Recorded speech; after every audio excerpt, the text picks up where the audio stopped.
and welcome to another episode of Wedflics. I'm Julia Braime, I'm your host. I'm the editor and founder of Brides Up North, the top UK wedding blog for northern couples, and I'm lucky enough to be the editor of Unveiled magazine, the go-to bridal glossy. Today on the show, I'm very proud to welcome a lady who I've known for the entirety of my career in bridal publishing. She was with me at the start and she continues to support me via our Unveiled network.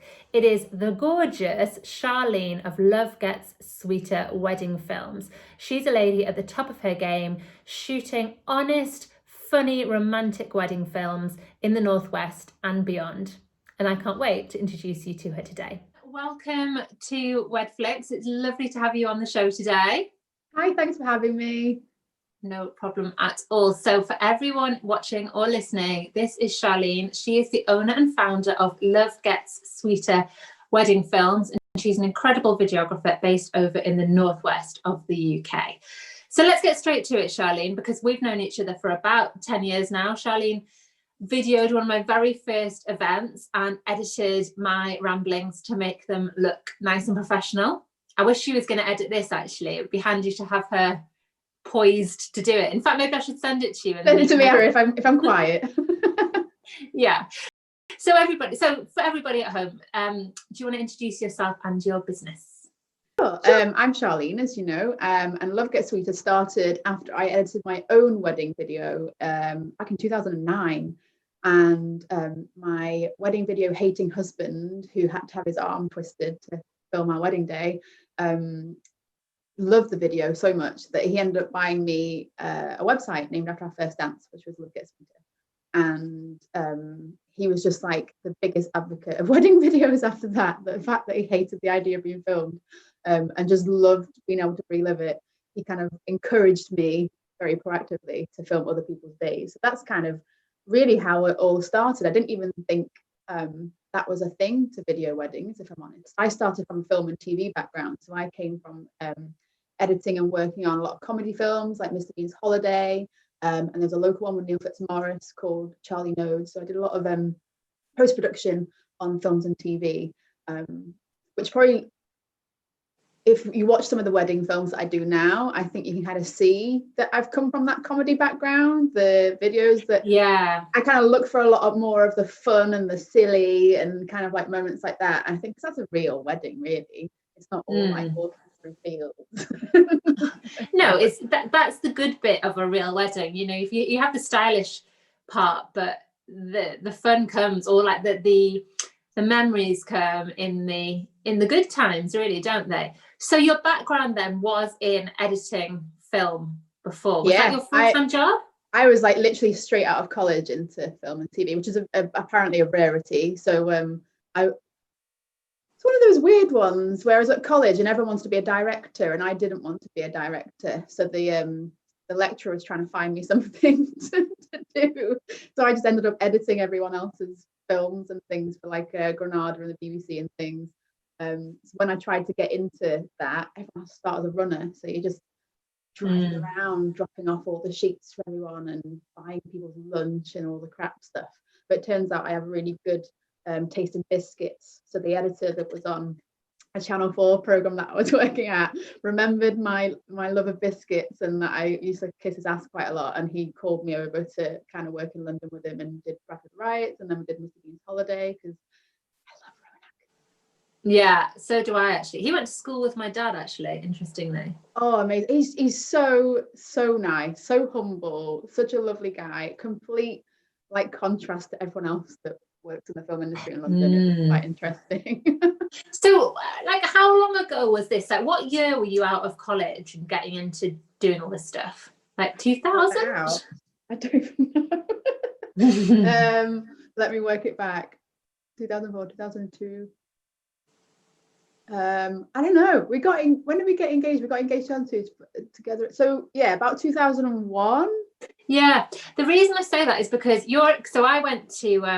I did a degree in communications at Leeds, and then I wanted to get into magazine journalism, actually, and eventually editing, but into magazine journalism, you know, to start off with. And your experience sounds very similar to mine in that it was a load of just odd jobs and intense sucking up. That's how you got into a career in media then. And now the doors are a lot wider open, and there's a lot more kind of avenues for working in that sort of field with the advent of all the different kind of social media networks and things. People can just make their own careers from it. But to get it kind of into the classic media back in the day. Oh, I remember like sticking my face on top of chocolate boxes and like sending them. If you wrote if you wrote like a normal covering letter, it wasn't going to happen. It had to be serious bribery. So you did your own wedding video. Did who filmed it for you then? Did people that I worked with? So there was some. I worked at that time. I was doing corporate and films in Liverpool because London was just not for me. It's too far. Same. Yeah. So I moved back up north and got a job with a local company, and they had a lot of guys that kind of knew how to use a camera, sort of. So I just paid them in kind. For my wedding, which is fact they're professionals.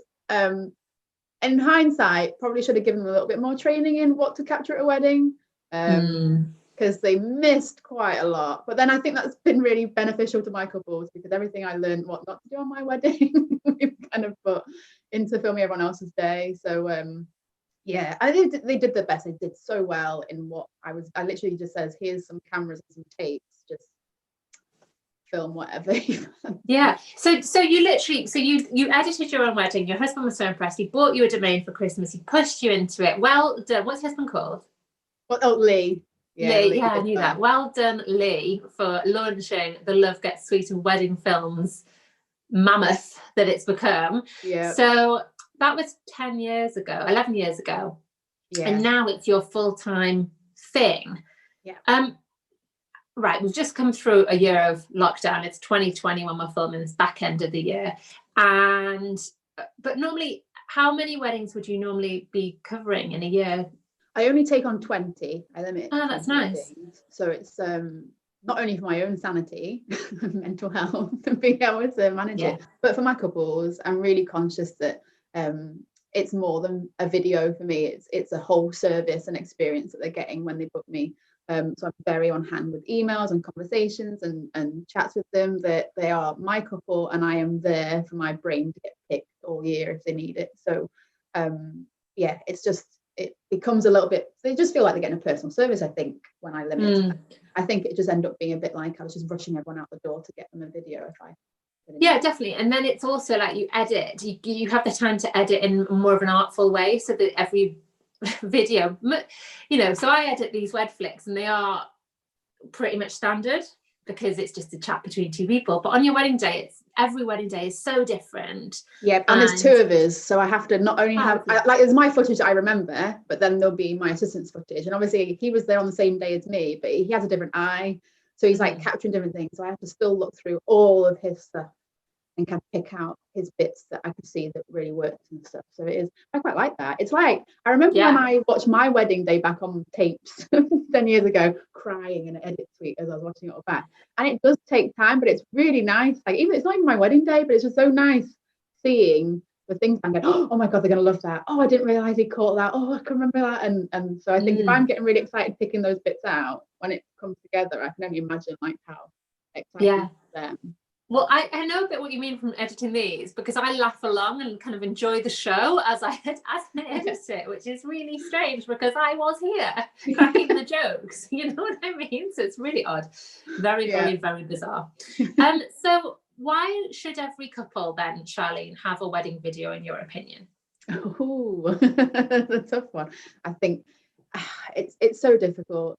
I think since we've got a daughter, a 5-year-old daughter, Paisley, and I think the value really grows in video. So I know initially the reason why everyone will get one is because they don't want to regret not having one. So one of the things that a lot of people come to me and go, my friends told me they regret having a wedding video, and so I'm thinking about having one. And so we have that conversation about why did they not want one, what it is that is worrying them about the video, and it's normally the same things that I worried about, where I hate sound my own voice, so I'm probably not going to watch this back. And I don't want to be followed around with cameras, just the same old worries that we all have. And it's just really sad that people fear that so much that it stops them from having a video, because it goes so fast, and everyone tells us it goes so fast. Walking down the aisle, I don't think I remember it unless I got to watch it back a few days after when I got to edit it. And you just kind of like, ours is 11 years old now, and it's naff. It's the slow mo. I have long hair. It's really weird, but I still see new things 11 years on. I edited it. I spent weeks editing my own video, and there'll be things I'll spot in the background. Oh my God, remember that? And oh my God, look at that. And now I get to share that with someone who wasn't even there and had never met a lot of the guests at that wedding. So obviously they passed on.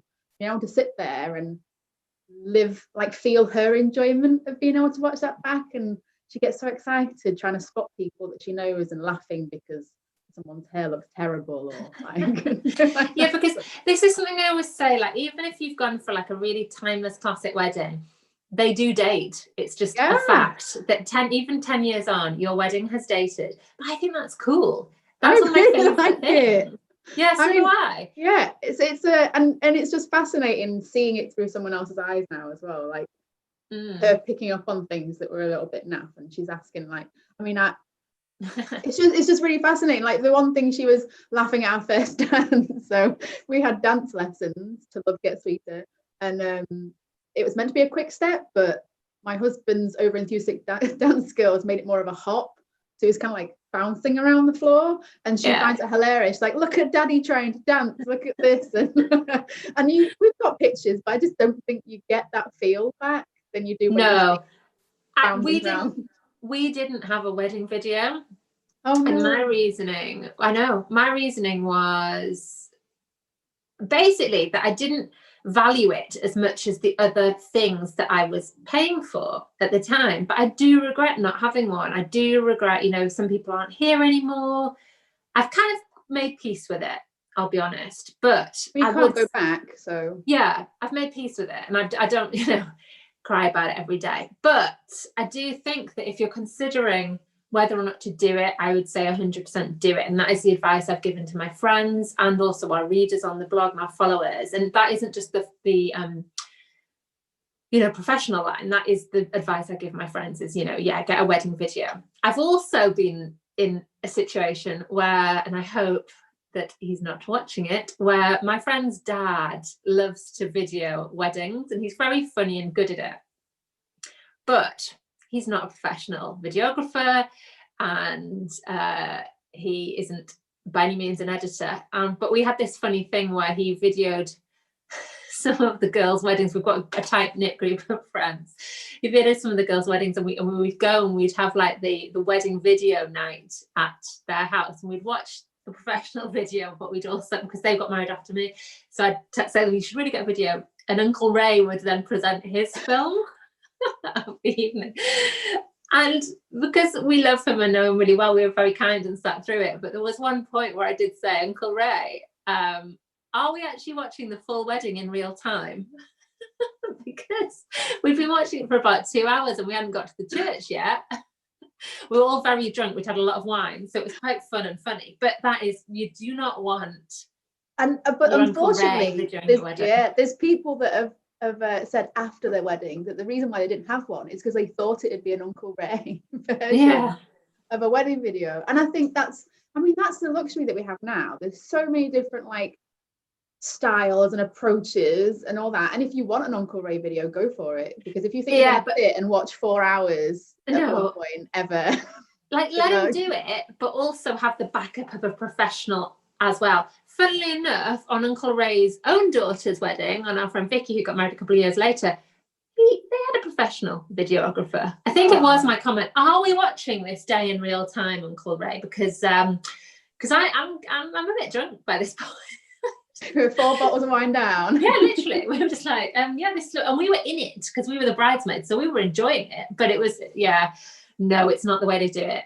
I think the skill is in the editing when it comes to that. Like, we'll probably film that much footage, but we're not going to see it all. Definitely not. Definitely not.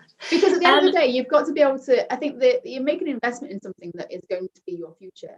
And if you're never going to watch it because it's 8 hours long, what was the point of investing in it? So like a lot of people question the highlights films being only a few minutes long, but my counter argument, I guess you can say, for that is because that is the film that you will watch the most, because it's perfect for squeezing in to a toilet break or a tea break or I remember like we went to the Italian restaurant after we got married and it was on my phone, so they could literally sit and watch 5 minutes of our wedding, and they felt like they were there and loved it. Whereas if I took a DVD and gone and made them sit there for an hour and a half, 2 hours, it wouldn't have had the same impact, I guess. No, because you also, like, it's your wedding and it's very important to you as a couple, and all your friends and family are really happy to go to it. And they're very happy to watch the highlights, but they don't necessarily want to watch the full edit of the, hour and a half. Hours. Yeah, they don't necessarily want to watch that. The interest does stop probably with your immediate family and best friends, who are in the film. Yeah, possibly. Because I think we had a screening. We did the whole, like, I was making a meal of this because I'd edited it. So we had like a friend's screening and a family two screening. And I thought they'd just watch the highlights film, which our family did. But actually our friends thought it was hilarious then we did an outtakes reel, which was about 55 minutes long, and they actually watched it. But I think it's because they just thought it was hilarious, like people just being stupid and being caught on film being stupid. And because you hosted a premiere as well. Literally. Champagne, popcorn. But then I think because I share that story quite a lot with my couples, they have that in their head thinking, well, when we get this, we should so have a family and friends screening. And I've had pictures of like the mums wearing the wedding hats again and like that's cool. Sofa and stuff. So yeah, chance to wear the dress again as well, do that for sure. Yeah, if you can fit in it. I broke my zip when I tried it on last year. Yeah, maybe I haven't tried mine on for a while. Why would a film be particularly important this year for a smaller wedding and maybe into the spring for 2021? Yeah, I think a few people have been questioning that because, I mean, most of mine are postponed, and we've chatted about before that I had the one a few weeks back that was in tier 3. So whoever's watching this and doesn't know what tier 3 was, it's where there's literally a ban on receptions and it's just a ceremony. And I've had 2 cancellations where they just didn't feel the value was there in capturing the ceremony, and I feel like I didn't put my argument across as well, I guess. So this couple that did go away with it, they were still really worried that there was just, what are they going to be able to capture? I mean, they're just getting married, it's going to be a little bit sad that they just left afterwards. But I mean, I'll have to share the email with you. It's lovely. But she just realizes that actually all the stress they went through of bringing their wedding forward, they are so glad they went ahead with it, because it just feels so real and that love story is still there. And yes, everyone's wearing masks, and I think they were worried that they won't be able to see any emotion from people. Everyone still smiles with their eyes, and there's still like the big cheers, muffled cheers and things like that. And it's just really special. I think like it's a completely unique story. And again, if you go back to imagine if they have grandkids or even kids in like let's say 11 years time, like it's a comparison to me, can you imagine being able to share that story with them? 100%. Like, this crazy 2020 when everyone was a pandemic. And it's so important, because the point of a wedding video, it's to capture your day, but it's a storytelling moment. It's storytelling, and what is a better story than coming through the odds of this year and actually doing it and getting married during a pandemic? It's like the wartime sort of videos of brides you see. That's the sort of footage which is worth keeping, because in 50 years time you might be getting a knock on the door from whatever media looks like then. I mean, will we even have doors? Who knows? But it's will we be here? I don't know. Make those videos very very experimentally proofed. But it's that it is a moment in time. It's a moment in history, actually, not just a moment in your history. It's a moment in world history. So I think it's nice for people who can't attend due to the reduced numbers. Yes, because I don't think it'd be the same. Like, I know with their wedding they had someone holding a phone for 20 minutes on Zoom. Poor guy, his arm must have been really dead, just stood there. But I just can't imagine looking at the back of that couple's head really far away, because it had to be distance, is going to be the same as being able to see it through a professional's eyes. It'd be so good. So I think like I've done a lockdown naming day as well, and they were the same, where they just wanted to capture it because no one could be there. It was literally just the mum, dad, and the 2 kids in their house, and everyone else is on a phone on a bookshelf. And she was a bit like, well, how is this even going to work? It's going to look a bit crap because it's just the four of us in a house. And she's gone full on, like, got an album to tell the story in this film, because she realizes how unique that story is, and how like actually seeing the chaos of like a screaming baby trying to get a christening dress on and ironing a shirt last minute because, oh crap, the Zoom starts in 5 minutes. She was like, that's actually what she feels is more special than the ceremony itself, which now this was one of the videos I shared for you during our big social super show that we hosted a couple of weeks ago. Charlene was one of our exhibitors during a virtual wedding show we put on across Instagram and Facebook. And this film sticks out in my mind because it was just so unique and really quite special. It was filming them in their house and like laying out the christening gown and the baby just kind of hanging about and the kids sort of watching a bit of TV, that sort of thing, and a bit of ironing going on. And it was just so beautifully kind of raw, but then edited together in a really, really kind of stunning way. It was proper filmmaking. I was very impressed with that one. That was my favorite. That was my favorite of your videos. You'll have to start doing a family side of the bride's one. Oh my goodness. Oh my goodness, no. But yeah, no, I think that's what's like. There's a few people that have said the same, that they worry that there's just nothing to capture. And from a professional point of view, before I filmed my first micro wedding, I was a bit nervous about how that story would be told, because it's so broken up. Like, their day was literally getting ready at mum's house, start a traditional ceremony with mass on, then it was like a hot chocolate in Costa, then a walk down to the coast, then buying a Portuguese tart at a cafe, then driving to Langley, and it was like so random. Just like, how is this even going to be a story? And I imagine it'd be harder in pictures because it'll feel even more random. But actually, it came together really well because it was just their story. And I think like it showed how different and unique and special it was, and how they tried to make the most of what could be a really crap situation, and could have made, I think probably why a lot of people have postponed, because they just can't see how they could make something so like just 15 minutes of the day feel so special. Yeah. Do you know what I think is interesting? I think as we start to ease on the tiers and the vaccines coming through and the numbers for weddings are increasing, it will feel easier and easier, because it felt harder on the way down. So we get used to situations and working around it, and we've all kind of changed and pivoted the way that we as industry creatives work, and then brides and grooms have adapted and expectations change. So I think on the way out of this, it's going to feel very easy to tell those stories. And then once we're back to full capacity, it will be like the content will be, the editing will be like, you'll be like getting inundated with weddings. Oh yeah, I can't wait. I cannot wait. Well, actually, you know what? Our submissions haven't slowed, because we have always traditionally accepted all different types of weddings. So we haven't been bound to a certain style or format, or it's all just been that they have the similar thing, that they are people of the North or suppliers of the North getting married and showing off what they do. And our submissions haven't really slowed down, because we've taken on a lot of smaller weddings and elopements, and people have got time to send it in. Yeah, and we're blogging some of the older stuff, you know, to keep that sort of inspiration going for people who've postponed, and a lot of style shoots. So it's but I can't wait to see kind of what trends emerge on the other side and how things change. I think it's going to be really, really interesting from kind of like an editorial point of view. I can't wait to. I'd like to see smaller weddings, because I mean we got married, we had 44 guests, which was considered small then, which obviously isn't now. I think I'm sure I read somewhere that before this, micro weddings were classed as 50 or less, which to me is like a lot, 50 guests. But I think we'll see. I'm hoping people have had this time to really think about what's important to them, and not having to invite Uncle Bob. Right. Yeah, no, Uncle Ray's very special. Uncle Ray's very special. He's allowed to go.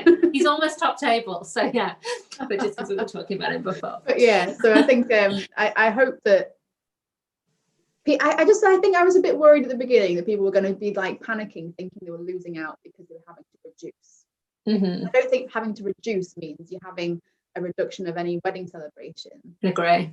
Yeah, I think that's like, no, I don't even know 200 people, if I'm honest. I mean, I think for some people it was a good excuse to do the day they wanted to do it, to be honest. I think we will see people sticking to smaller numbers through choice next year, or you'll see like huge celebrations coming through. That's what I'm excited to see, like how like the sort of zeitgeist changes in response. I just like to see people hug. The first hug I'm going to film is going to be so amazing. I can't wait to be there for it. It's going to freak you right out. It's just going to hold.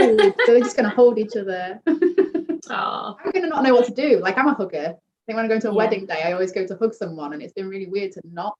And I worry really it's going to take me a while to get back to it. I'll just be constantly like that awkward. Oh, do I do? So what is your signature style then, Charlene? Like, what are your weddings like that you produce, your films? It's more capturing. So it's like my phrase is like honest, fun, and natural. So it's more, I think every wedding film is what the couple say, is they all feel really different because it's a reflection of the couple. So it's not like I follow a format or a style and it looks a certain way. I mean, it'll look a certain way to film with the same cameras every time, but otherwise the connections and the relationships and the moments I'm filming are all completely different, regardless of whatever wedding setting it is. So it's more like films that enable people to watch it back and feel like they're completely there again, and they're feeling all the emotions and the honest moments and all those natural things. I just want people to be able to think that they didn't remember being filmed on a day. So that your kind of output's really slick and professional, but it's not over stylized. It's not kind of like forcing something down like a artistic cinematic. I hate I'm not cinematic and I'm not traditional. It's very natural and relaxed and honest. I think even with the family stuff, families and weddings, honest is a word that everyone keeps coming up with, and the 3 words that I use on my website are because of couples. I just went back to all my couples over 11 years, like, how would you describe because I don't know and they all came back with natural and like relaxed and laid back and honest kept quite a lot.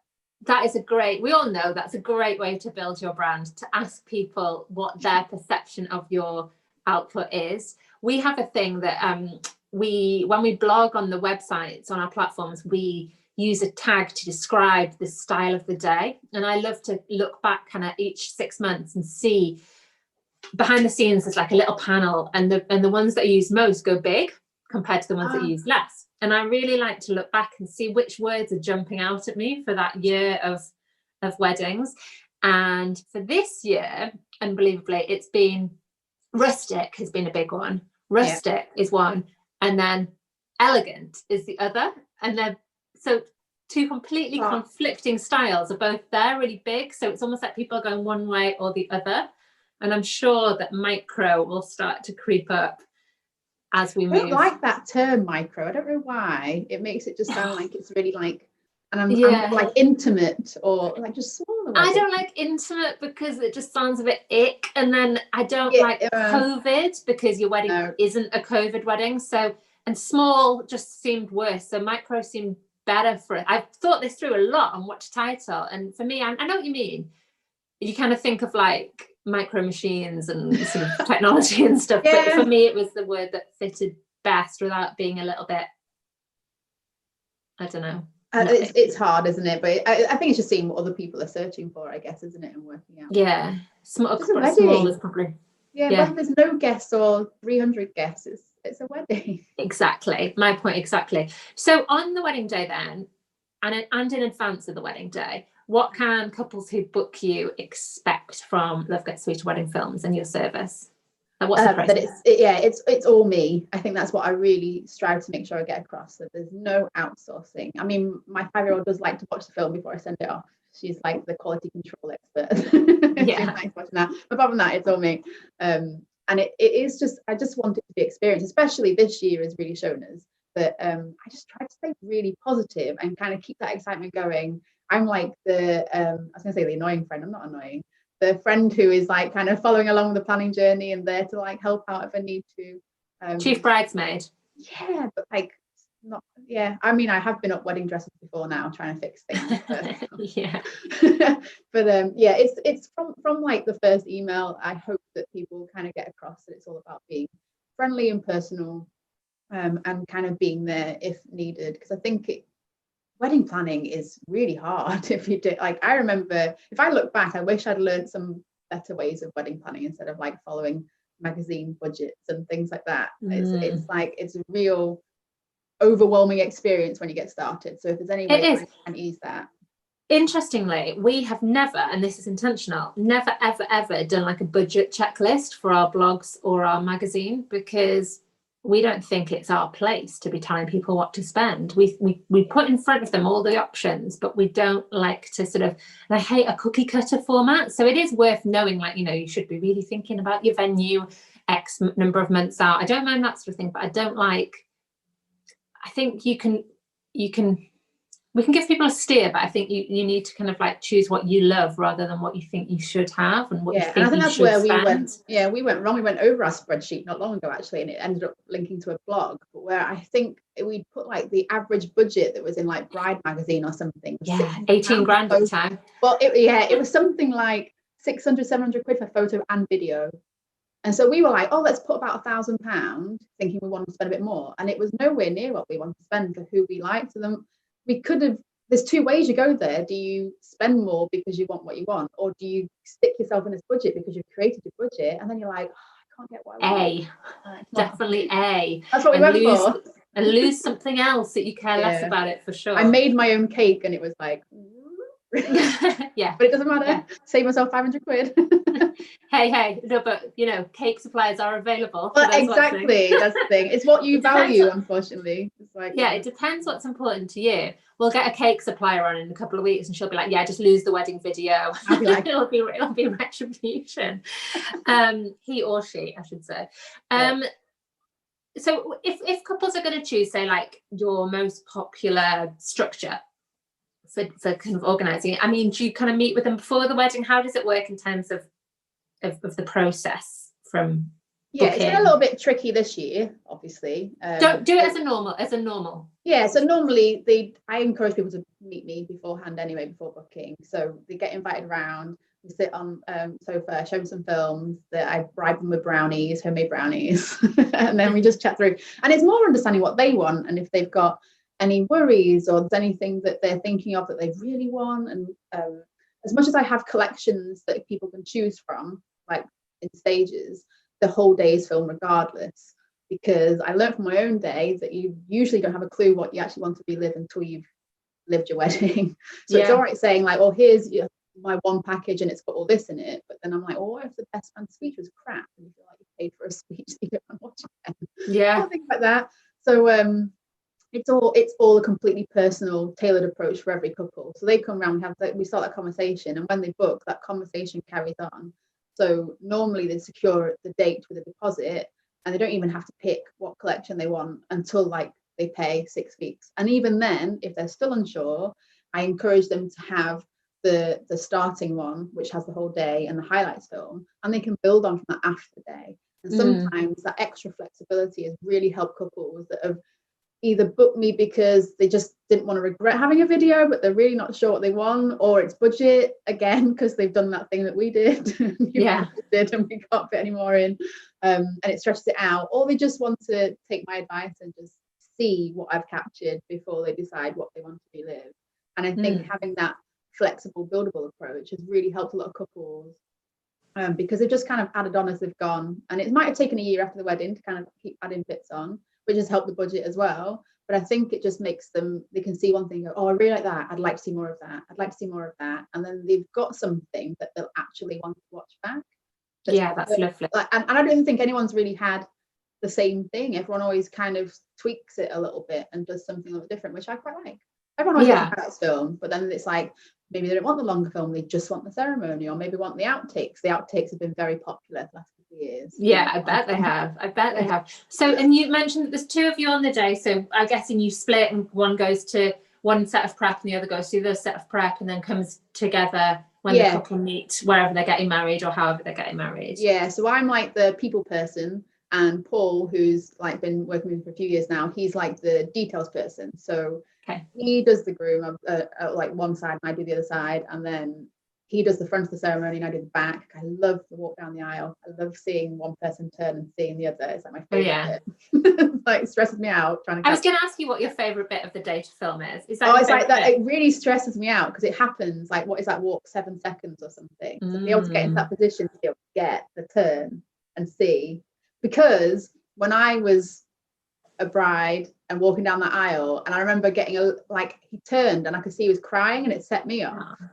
And I just remember it going really glossy and I couldn't see anything because I was like teary. And I was like so grateful that they got, I think I had 3 cameras, so they got that shot on all angles, and I could relive it over and over and over and over. And I just think there's such a build up to that moment that I don't think you take it in properly when it's actually walking down. Yeah, that is such a special moment. My favorite moment is... I love the morning as well, when everyone's getting ready and all the excitement, the build up. I always think there are quite a few, like it's hard, isn't it? Because I would always say the confetti bit is my favorite. I love confetti. I know. I give confetti samples out to my couples. Oh, cool. That's nice. I love the confetti shot. I love it at a wedding, as a guest. I loved it as a bride, and I just love that. I love it as an editor. I have to really hold back from not making every shot on my blog the confetti shot. And to be honest, I don't hold back that often. So there is a lot of confetti shots leading on the blogs. But I also love, when you get on the dance floor and the bride and groom or the groom and groom or bride and bride have their first dance, and then everybody piles in and the DJ amps up the track. I love that moment too, and I love the speeches. I'm a bit of a wedding fan. Can you tell? That's the thing. I think it depends what mood you ask me and what wedding I've edited previous as to what is my favorite moment. And I think there's just loads of, and I think probably from watching my films you can probably see which bits I like, because there is more emphasis on that. I love first looks and the getting ready and the girl, probably because I don't have a big group of girlfriends and stuff, and I just feel like really nice being invited into that. Becoming part of it in the morning. Oh my goodness. Would anyone like to be Charlene's friend? Because this is an open invitation. If you like what you see, she would like to have some friends. Just invite me to be a bridesmaid, a real one. Yeah, it's her dream. Someone make Charlene's dream come true and let her be your bridesmaid. So, we talked a lot about humour in the day. Are there any kind of really funny, memorable moments that you can think of? I know I'm putting you on the spot here, that you could share. Anything just really stood out as being hilarious? Or well, there was one I've just sent to the couple actually, and so that bit when we all build up to as suppliers anyway, where the bride's ready, and they're going to let dad come in and see her for the first time. I love it. And he's faffing anyway. Dad's always faff. I'm filming and it's been 4 minutes and there's been no one walking in, so you're ready for the shot. And he comes in, he's like, "Oh, Cass, you look lovely." And then he walks up next to the mum and everyone's like, "Oh." And then the mum goes, You've not even zipped up." And he's flies with him. And he's like, oh. He's trying to tell him out. He's like, "Dad, oh my God," ruined the moment. But that makes it amazing though, doesn't it? And so in the highlights film, I've cut it out of that. So you just see him come in, go, and then you see them hug, and it's lovely. But then they've got the outtakes film where mum finds out that he's done a massive error, and he's like, but at least she told him then. He could have walked down the aisle like that, couldn't he? That's true. That is true. There must be so many moments like that you're kind of privy to, funny things or sort of slash disasters. I think that's why the outtakes works pretty well, because you don't know that's going to happen. And a lot of people book them after the day, because I think as the day goes on, we all have those conversations about what silly things happen. And I pray to the gods that Paul's captured it with the guys or vice versa. I mean, they wear mics during the ceremony. And times when the bride's been a little bit late and we've caught all sorts of the groom chatting stuff, or there was one where he went to the toilet and he washed his hands and he splashed himself, I guess, from what I could hear. And so Paul's filming the grandma sitting on the front row at the ceremony, and all you can hear is him panicking, asking his best man to blow on it because the dryer doesn't work in the toilet. That's funny. Oh, I love that. So, I get to see it all. Lee always tells one, but it's a bit rude. They won't mind. So my second ever wedding in Somerset, and that was again a mic issue, where they were signing the register, and he was chatting, and he's like, "I really like the present you got me." She's like, "Oh, you do?" He's like, "Yeah, that one where you're up against the wall, with your bum and then your boobs and all this." And I was like, "Ooh." We heard it all. Yeah, that's that so funny. Because they'll be so swept up in the moment that they'll forget that they're mic. Just completely forget. And I do warn them. I was like, "You just remember you've got a mic on, but don't worry, it's me that edits it." So a lot of people go, and I was like, but it's me. So like, nothing will ever get seen or heard if you don't want it to. And You so have to. I edit and I send it to them first privately. And I was like, if you want things cutting out, you can, but they don't. They keep it all in. Just for anyone watching who is yet to have children, remember that you get the same effect with baby monitors. So particularly if you've got the in-laws round, it's very important not to go up to the baby's nursery and have a little chat about them. Not that we've done that, but just nearly fell foul of it a few times. We lived with our in-laws for a whole year, and I had to be like, oh, the baby's on. Very, very important. Yes. When we're talking about mics in other places. So what's been your proudest moment in your whole 11 years? Like, what's been the best thing for you, or is it kind of a combination of everything? I think it's just getting this far. Like, I don't think when I filmed my first wedding, I thought I'd be actually doing this properly. It's always like a real sense of achievement, like years down the line when someone says something about their wedding video, or like you'll get an email and they'll be like, oh, someone's passed away and we were watching this again, it was really nice. Or just, I think it's more like knowing that it's helped other couples and things, and they've really enjoyed that investment. I mean, 11 years of that, I don't know how many weddings, but it's just like, I'm starting to lose it a little bit now. I think it's because I'm nearing 40, but I used to remember every couple's names, and like we bump into them shopping and I remember the name and they'd be really shocked that I remembered who they were. Or you'll get an email, you don't remember me, but I'm like so-and-so and I got married to so-and-so. I'm like, well, yeah, I do. You got married in 2014. They're like, yeah, because you look at their face as for hours. For hours. I think weddings mean so much to me, and the fact that they've invested into me, I invest a lot of time into them as well, I guess, but only because I'm sad and perfectionist. No, it's lovely, and because you would have liked to be a bridesmaid at that wedding, but you know, still waiting. Still waiting. That's why she's in the game. It's not about the money, it's just about hoping to be a bridesmaid one day. So. I was a maid of honor and bridesmaid at my sister-in-law's wedding, but I had to have two people film it, and that was really difficult because I was trying to be Were you like Monica with your headset? I can imagine you. They stopped me, but I was checking on them a lot. Like, just go, just have a champagne, just go. Go and have a drink. And I was like, well, don't be missing that shot over there. That's so funny. So how can couples then get in touch with you? What's your web address? And I'll pop it here. Do you do one of those? It's lovegetsweeter.co.uk. Or Instagram. I'm obsessed. You know I'm obsessed. So it's Instagram. It's the @lovegetsweeter weddings. Or if you want to see the family one, the naming day, that's on Love Gets Sweeter Family as well, which is quite nice to see. But Instagram is where I'm at. I'm on Facebook, but is anyone on Facebook anymore? You know what? Facebook's having a revival in 2020. So business-wise, you should definitely be on Facebook. Yeah, but it links anyway. But yeah, Facebook's on there as well. But I kind of share the same thing. I just on there Instagram all the time. Yeah, or fully addicted. But it's all good because we're all getting ready for a very, very busy. I'm going for Easter onwards in 2021, and then 2022 and 2023, and it's just going to be the year 2050 before we know it. So no, it's good. I mean, 2021, I'm kind of full, which is a bit worrying. Might be able to like add a few people in here and there that aren't going to feel like they're just being wedged into a busy summer or anything. But yeah, it's more 2022, 2023. Can you say 2023? It feels so far away. Yeah, but you know, this year's gone so slow and so quick that it'll be on us before we know it, and I know we'll just be looking back at this crazy time. But Charlene, you've been an amazing guest. Thank you very much. I'll be sending you the video now to edit. So here it myself. I've just told you I don't like listening to myself. Don't do that. No, don't worry. I will do it in my very basic video editor. But because you know we couldn't make yours so much better than everyone else's. That would be unfair. Yeah, I grade it and then I'll put like some nice little things in. Yeah.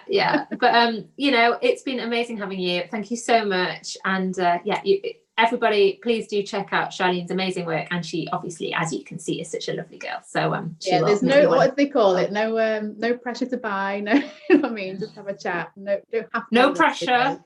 No pressure. And we'll leave it there. On that note.